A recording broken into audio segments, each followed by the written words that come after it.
They don't beat good teams.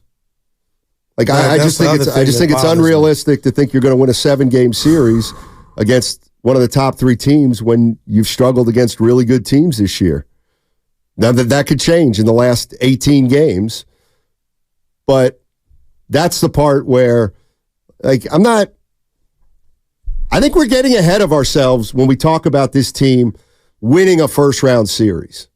Well, we're not really. We're talking about tonight against Dallas and the ramifications if you win or lose. Well, you brought up that maybe you get an Oklahoma City team that's young. Let's. I did say that. Yeah, let's simmer. I got exactly. it. That's all I'm saying. Let me throw this at you then.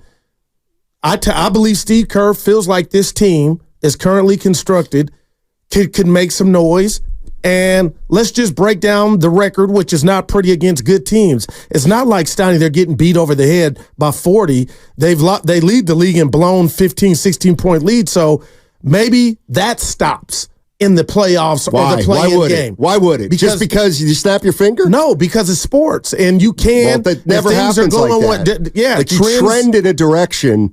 Like you don't just. They're not going to become a different team in the postseason. Well, I think of the 2010 Giants, your wild card, and you get hot.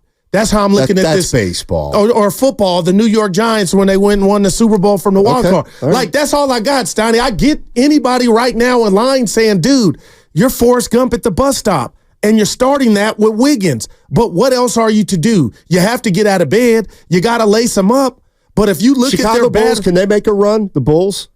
I mean, the opportunity is there. What about the Hawks? If they get in the play-in, they're 10th. They got the opportunity. Is anybody talking about the Hawks to making a run? But see, that's not how you win chips. It ain't about talking. It's about them going to handle business. Right, so I'm just looking at the standings right now. And you're going with conventional wisdom, which I get. But Steiny, they control it. The Warrior players control it. They don't anymore. There's 9 teams better than them right now. Like, this isn't they're not a number 1 seed. Like, they're susceptible to an opponent now. No doubt about it. But they're only going to play one of those 9 that are better than them in any given moment. And that could start in the play-in. All I'm trying to do, and I'm wishing on a star. I forget the artist. No, I hear you. I just Smokey Robinson. But Steiny, they have lost a lot of close games to good teams.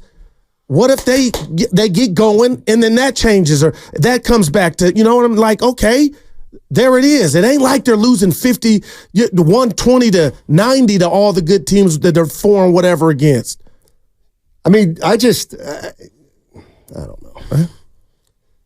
I know how I'm sleeping at night, and how I've got to tell you this: how I'm sleeping when I get up out of bed and get my dirty ass in the shower. I know now. Joe Lacob knows. It's obvious to anybody that watches this basketball team. Steph Curry needs some help.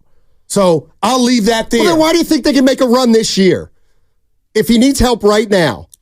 It's not. I think. I'm hoping they make a run. All right. I mean, the idea, like, I'm not saying they can't make a run, but the idea that we're jumping from 34 and 30 to playoffs, to me, is like, I hope I don't sound like I'm doing that. It sounds like people out there, we'll just, even if we finish 10th, we just beat the Lakers in LA, then we go to Dallas and we beat Dallas in Dallas, and then you know what? Then we're going to go shock the world against Denver, who we're 0-7 against in the last 2 years. I'm just asking, what are we talking about when we're really talking about a run? And I think if you're setting up, not you, but if the Warriors and their fans have an expectation that this team's going to not only make the playoffs, but get further than last year, well, okay, then we got to think about what happens if they don't. What happens if you go from a title team 2 years ago to a second-round exit last year to a first-round exit this year? And Curry's clock is ticking. Exactly. You got to make some uncomfortable decisions. And I got a question for everybody out there, the Chris Paul fans. Steiny, I was wrong. I didn't want him here. I see what he brings. But who's to say if this thing ends up bad? Just say they wanted to bring Paul back. Who's to say he envisions him getting the title here? Why would he? He's not here for the long term. Yeah. I wouldn't think. But I feel like the team, unless they go get a big boy, would need him. And the reality of the situation is, here's what I'm looking for when Curry gets back.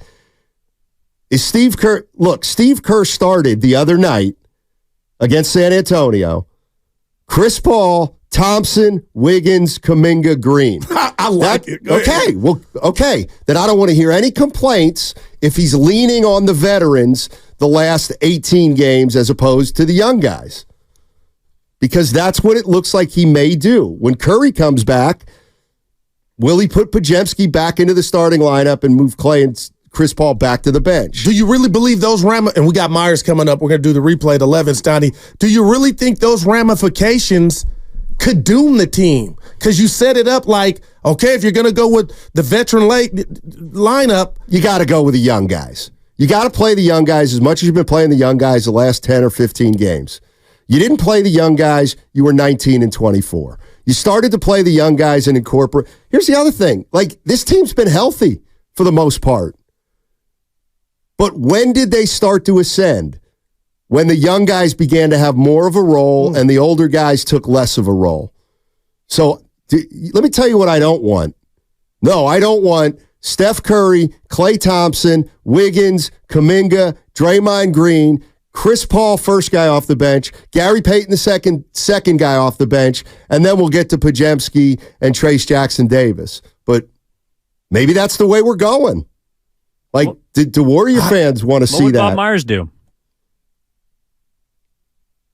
Well, Bob Myers would just have to let it play out and let Steve coach the team. I'm not being smart. I mean, what do you mean? Like, I mean, we're going to hear from him in 10 minutes. Okay. And we'll find out. But Steiny, it sounds like you're more enamored with the youngsters than the. I am. Like, if I'm going down with the ship, I'm going down with the dudes that have done it. They went down with the ship last year. I feel like the rookies are coming in. Move over. That's right. I'm here. I'm about to. Nah, yes. I get it. You guys have made great contributions. Yeah. But you have not played one minute in the playoffs. You're right.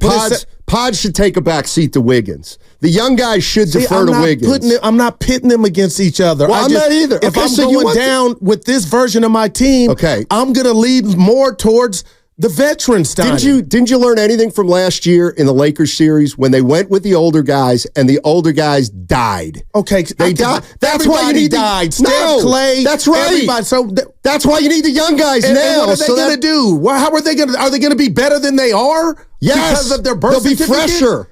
If you play the young guys, this ain't lemonade, man. This is playoff basketball. You're trying to have it both. I feel like you're trying to have it both ways. You're misunderstanding. What I'm saying is Clay, Steph, Draymond were wiped last year. They were done. So if that's the case, I am not playing those guys. I'm not playing their asses off right now because if you go with the old guys, they ain't going anywhere. But when we get to playoffs, the young guys have to play. And you know what? The young guys may have to play in the postseason because I don't want to see a repeat of that Lakers series when they had no chance of winning Game 6. Well, that was a match. They didn't shoot, and that was a bad matchup. Well, that's why, right. And there's still going to be a terrible matchup against the Lakers. They haven't beaten L.A. in 2 years down there. Well, Kuminga wasn't a part of that series. He'll be this time. So that's one. I get Paz. I'm not saying him not. Paz could be start for all that matter. What are we talking about? TJD. Who's going to be needed? What we're talking about is the most, and I thought you agreed with me when I said this earlier, the most disappointing ending to this year would be if the young players begin to get marginalized and you lose in the play-in. That would be, to me, delinquent. Absolutely delinquent. And the young guys have proven they can supplement this roster at least to the best of their ability. Sorry, like Wiggins, you have not earned the right. You've not earned the right to just automatically get 35 minutes when we got young guys playing harder than you and care more than you. And I'm picking Wiggins out, but if Klay Thompson is wearing down, then you better get Podziemski to help you more. But the days of Wiggins getting 35 are over. You can almost tell as soon as he's in the game. We'll see. And his ass is on the bench. Played 30 last game. Against San Antonio. And he wasn't bad in that game. They played the worst team in the Western Conference. No doubt about it. And they lost to him Saturday. That's why. Let's see what he does tonight. Yeah. You got Luka Doncic in town.